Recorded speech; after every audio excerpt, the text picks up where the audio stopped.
औज़ुबिल्लाहिमिनश्शैतानिर्रजीम बिस्मिल्लाहिर्रहमानिर्रहीम। तमाम ॾिसण ऐं ॿुधण वारनि खे अस्सलामु अलैकुम।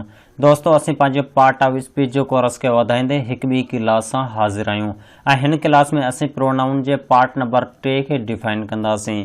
यानी कि जेको अॼु जी क्लास आहे, अॼु जी क्लास में असीं जेको आहे सो डिस्ट्रीब्यूटिव प्रोनाउन, रिलेटिव प्रोनाउन ऐं इंट्रागेटिव प्रोनाउन खे डिटेल में डिफाइन कंदासीं।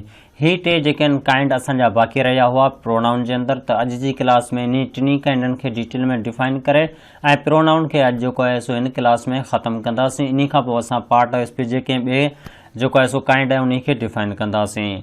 स्टार्ट कंदा आहियूं पंहिंजी हिन क्लास खे, लेकिन इन खां पहिरीं इहो अव्हांखे चवंदुसि त जेकॾहिं तव्हां असांजे चैनल खे अञा ताईं नाहे सब्सक्राइब कयो त हींअर ई असांजे चैनल खे सब्सक्राइब करे छॾियो ऐं साथ ई बेल आइकन जे बटण ते क्लिक करियो त जीअं अव्हांखे असांजी नेक्स्ट अचण वारी वीडियो जी नोटिफिकेशन मिली सघे ऐं हिन वीडियो खे तव्हां लाइक करे छॾिजो। हाणे सवाल ई पैदा थिए थो त डिस्ट्रीब्यूटिव प्रोनाउन जी डेफिनेशन छा आहे, इन जी मिसाल छा आहे ऐं डिस्ट्रीब्यूटिव प्रोनाउन जेके आहिनि उहे कहिड़ा वर्ड आहिनि। इन खां अलावा जेको आहे सो रिलेटिव प्रोनाउन जी डेफिनेशन कहिड़ी आहे, मिसाल कहिड़ा आहिनि ऐं इन जा वर्ड कहिड़ा आहिनि। इंट्रागेटिव पिणु इन तरह से इन जी बि डेफिनेशन कहिड़ी आहे ऐं जेको आहे सो इन जा वर्ड कहिड़ा आहिनि। स्टार्ट कंदा आहियूं वन बाय वन डिटेल सां। सभ खां पहिरीं असीं जेको आहे सो डिस्क्राइब कंदासीं डिस्ट्रीब्यूटिव प्रोनाउन खे। त डिस्ट्रीब्यूटिव प्रोनाउन छा आहे, इन जी डेफिनेशन छा आहे। इन लाइ असां हिते हिकु डेफिनेशन जो इस्तेमालु कयो आहे जेको हीअ आहे, a pronoun that refers to a person or a thing one at a time from a group is called distributive pronoun। असांखे ख़बर पइजी वई त डिस्ट्रीब्यूटिव प्रोनाउन छा आहे। डिस्ट्रीब्यूटिव प्रोनाउन कंहिं हिकु शख़्स या कंहिं वरी जेको आहे सो कंहिं हिकु शइ जो नालो आहे, यानी कि उन खे जेकॾहिं असां जेको आहे सो ग्रुप में इस्तेमालु करियूं त असां जेको लफ़्ज़ इस्तेमालु कंदा आहियूं उन खे असीं चवंदा आहियूं डिस्ट्रीब्यूटिव प्रोनाउन। यानी कि डिस्ट्रीब्यूटिव प्रोनाउन में असां छा कंदा आहियूं, जेको आहे सो माण्हुनि जो ग्रुप खे शो कंदा आहियूं। उहो कहिड़े तरीक़े सां शो कंदा आहियूं असां मिसालनि जी मदद सां डिटेल में क्लियर करियूं था। एग्ज़ाम्पल में असां वटि जेको आहे सो ईच थी वियो, एदर थी वियो, नेदर थी वियो, ही कुझु मिसाल आहिनि डिस्ट्रीब्यूटिव प्रोनाउन जा जेके लफ़्ज़ आहिनि। हाणे असां इन्हनि खे जेको आहे सो मिसालनि जी मदद सां तव्हांखे ॿुधायूं था त इन खे सेंटेंस में कहिड़े तरीक़े सां इस्तेमालु कबो आहे ऐं इन में कहिड़े तरीक़े सां इन्हनि जो किरदारु अदा कयो वञे थो। हिते असां वटि कुझु मिसाल आहिनि जेके सेंटेंस में आहिनि, उन में असीं इनखे क्लियर कंदा आहियूं। हिते असां वटि ॿ मिसाल आहिनि, each of boys gets a prize. यानी कि हाणे जॾहिं असां कंहिं बि शख़्स या कंहिं जेको आहे सो कंहिं बि बॉयज़ जे मुतालिक़ ॻाल्हि करियूं, लेकिन हिते जेको आहे सो असीं ॻाल्हि करियूं पिया each of the boys gets a prize. यानी कि हिते जेको आहे सो हर हिकु ॿार जेको आहे सो प्राइज़ जो हासिलु कयो आहे, गेट कयो आहे। त असां जेको आहे सो ग्रुप में चयोसीं त हिते जेके बि ॿार हुआ उन्हनि जेको आहे सो इनाम हासिलु कयो आहे। त असां अहिड़े ॻाल्हि खे बयानु करण लाइ ईच जो इस्तेमालु कंदा आहियूं। ईच जेको थी वियो लफ़्ज़, ईच असांजो थी वियो डिस्ट्रीब्यूटिव प्रोनाउन। डिस्ट्रीब्यूटिव जो मतिलबु आहे इहो ई असां चवंदा आहियूं न, डिस्ट्रीब्यूट यानी कि तक़सीम। त हिन में जेको आहे सो ॿारनि खे तक़सीम कंदा आहिनि। इन खां अलावा जेको आहे सो हिकु ॿियो मिसाल आहे, either of U can go.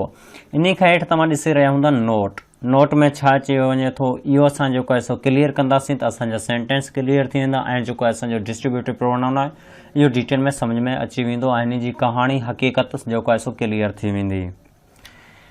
इन लाइ जेको आहे सो इहो ॻाल्हि कई आहे नोट में त असां जेको आहे सो ईच जो इस्तेमालु छा लाइ कंदा आहियूं। ईच जो इस्तेमालु कंदा आहियूं ईच यूज़ ऑफ एवरीवन। यानी कि ईच असीं हर हिकु लाइ इस्तेमालु कंदा आहियूं। छा लाइ इस्तेमालु कंदा आहियूं, ईच जो लफ़्ज़ जो असां इस्तेमालु हर हिकु शख़्स लाइ या हर हिकु शइ लाइ कंदा आहियूं।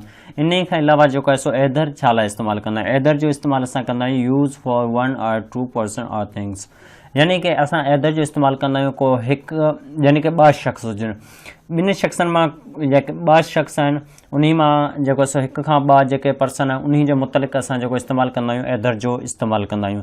उहो कीअं, यानी कि ॿ शख़्स आहिनि, इन मां को बि हिकु थी सघे थो त इन खे असीं चवंदासीं एदर, या इन मां को बि नथो थी सघे त असां जेको आहे सो नेदर जो इस्तेमालु कंदा आहियूं। इन खां अलावा जेको नेक्स्ट आहे नेदर। नेदर जो इस्तेमालु असां कंदा आहियूं नेगेटिव लाइ, यानी कंहिंजो फॉर छा लाइ सेंस इस्तेमालु कंदा आहियूं, नेगेटिव सेंस लाइ। उमेदु कंदा आहियूं तव्हांखे डिस्ट्रीब्यूटिव प्रोनाउन जेको आहे सो डिटेल में सम्झ में अची वियो हूंदो त डिस्ट्रीब्यूटिव प्रोनाउन छा आहे।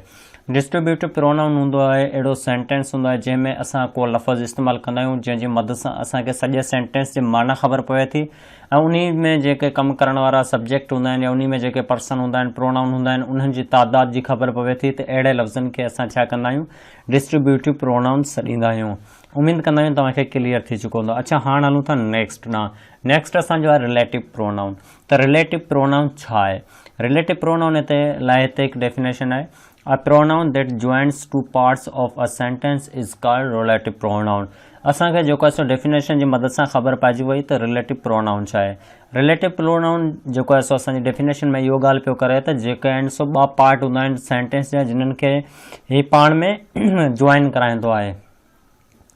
यानी कि असां वटि ॿ सेंटेंस हूंदा, इन ॿिन्ही सेंटेंस खे जेको को अहिड़ो लफ़्ज़ हूंदो ॿिन्ही सेंटेंस खे पाण में मिलाईंदो त उन मिलाइण वारे लफ़्ज़ खे असां चवंदा आहियूं रिलेटिव प्रोनाउन।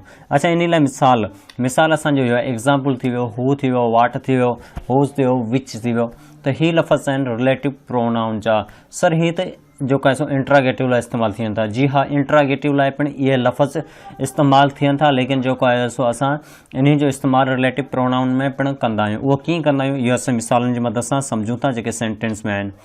सेंटेंस में कुछ इन तरह से the horse which I recently bought on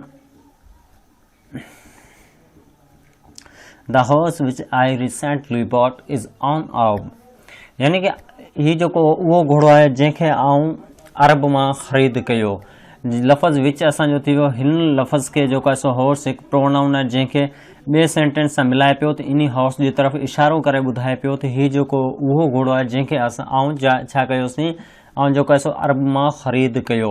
in खां अलावा हिकु ॿियो मिसाल आहे, ही फेल्ड इन वाट ही अटेम्प्ट। यानी कि हिन में बि जेको आहे सो वाट जो इस्तेमालु थियो आहे। वाट असांजो हिते सॾाईंदो रिलेटिव प्रोनाउन। उमेद कंदा आहियूं तव्हांखे रिलेटिव प्रोनाउन सम्झ में अची चुको हूंदो। रिलेटिव प्रोनाउन असीं चवंदा आहियूं जेको लफ़्ज़ जेको ॿिनि सेंटेंस खे पाण में मिलाए त इन्ही लफ़्ज़ खे असीं चवंदा आहियूं रिलेटिव प्रोनाउन। उमेद कंदा आहियूं तव्हांखे सम्झ में अची चुको हूंदो त रिलेटिव प्रोनाउन छा आहे। हाणे असीं हलूं था नेक्स्ट ॾांहुं। नेक्स्ट में असां वटि आहे इंट्रागेटिव प्रोनाउन। लफ़्ज़ इंट्रागेटिव में तव्हांखे ख़बर पइजी वई हूंदी त इंट्रागेटिव असीं चवंदा आहियूं सवालिया लाइ। त इंट्रागेटिव प्रोनाउन ई इहो आहे सवालिया लाइ। इन लाइ त हिकु डेफिनेशन आहे, the pronouns use to ask some question is called interrogative pronoun. त जेको आहे सो इंट्रागेटिव प्रोनाउन असां इस्तेमालु कंदा आहियूं कुझु सवाल पुछण लाइ। त इंट्रागेटिव जो मतिलबु सवाल हुया, त इन मां ई तव्हांखे ख़बर पइजी वई त अहिड़ा लफ़्ज़ जेको सवाल करे या अहिड़ो लफ़्ज़ जेको सवाल लाइ इस्तेमालु कयो वियो हुजे इन खे असीं चवंदा आहियूं इंट्रागेटिव प्रोनाउन। अच्छा, उहे कहिड़ा थी सघनि था? उहे ई आहिनि, हूज़ थी वियो, जेको आहे सो हू थी वियो, हूज़ थी वियो, हॉम थी वियो, विच थी वियो, वाट थी वियो। त अहिड़ा लफ़्ज़ असां जेको आहिनि सो इंट्रागेटिव लाइ इस्तेमालु कंदा आहियूं। इहे वर्ड जेके आहिनि सो असांजे सेंटेंस जे सभ खां फस्ट में हूंदा आहिनि। अच्छा, इन जो मिसाल असां सेंटेंस जी मदद सां करे तव्हांखे इहो क्लियर करायूं था त इंट्रागेटिव प्रोनाउन कहिड़ा हूंदा आहिनि। यूज़ ऑफ इंट्रागेटिव प्रोनाउन इन सेंटेंस। त इंट्रागेटिव प्रोनाउन जो सेंटेंस में कहिड़े तरीक़े सां इस्तेमालु कबो आहे ऐं इन जो इस्तेमालु छा आहे। हिते जेको आहे सो हू आर यू, हिते लफ़्ज़ हू असांजो थी वियो इंट्रागेटिव प्रोनाउन। त हू आर यू माना तव्हां केरु आहियो। त हू जेको आहे असांजो फस्ट में आयो आहे सेंटेंस जे, ऐं जेको आहे सो हू लफ़्ज़ असां सॾाईंदो इंट्रागेटिव प्रोनाउन। इन खां अलावा हिकु ॿियो सेंटेंस आहे। ॿियो सेंटेंस कुझु हिन तरह ते आहे, वाट इज़ यूअर नेम। असां जेको आहे सो अक्सर पुछंदा रहंदा आहियूं त वाट इज़ यूअर नेम। लफ़्ज़ वाट असांजो थी वेंदो इंट्रागेटिव प्रोनाउन। इन खां अलावा हू इज़ दिस बुक। त इहो हू जेको आहे असांजो थी वियो interrogative pronoun. Which is your best colour. लफ़्ज़ विच असांजो इस्तेमालु थी वेंदो इंट्रागेटिव प्रोनाउन लाइ। उमेद कंदा आहियूं तव्हांखे इंट्रागेटिव प्रोनाउन पिणु डिटेल में सम्झ आयो हूंदो। इंट्रागेटिव असां चवंदा आहियूं सवालिया। त इंट्रागेटिव प्रोनाउन जो मतिलबु उहे लफ़्ज़ जेके सवाल लाइ इस्तेमालु कया विया हुजनि तंहिंखे असीं चवंदा आहियूं इंट्रागेटिव प्रोनाउन। उमेद कंदा आहियूं तव्हांखे प्रोनाउन जे मुतलिक़ असां जेको आहे सो टे पार्ट आयासीं उहे डिटेल में क्लियर थी चुका हूंदा ऐं सम्झ पिणु आया हूंदा। जेकॾहिं अव्हांखे इन टिनि पार्टनि में को ॻाल्हि सम्झ में न आई हुजे या वरी असांखां को जेको आहे सो प्रोनाउन जो काइंड रहिजी वियो हुजे जेको तव्हांजे किताबनि में हुजे त उहो असांखां पुछी सघो था। कमेंट करे उन जो नालो लिखी असांखां पुछा करे सघो था। इंशाअल्लाह ताला हाणे असां हिकु ॿी क्लास सां मिलंदासीं। तेसीं ताईं असांखे ॾियो इजाज़त। ख़ुदा हाफ़िज़।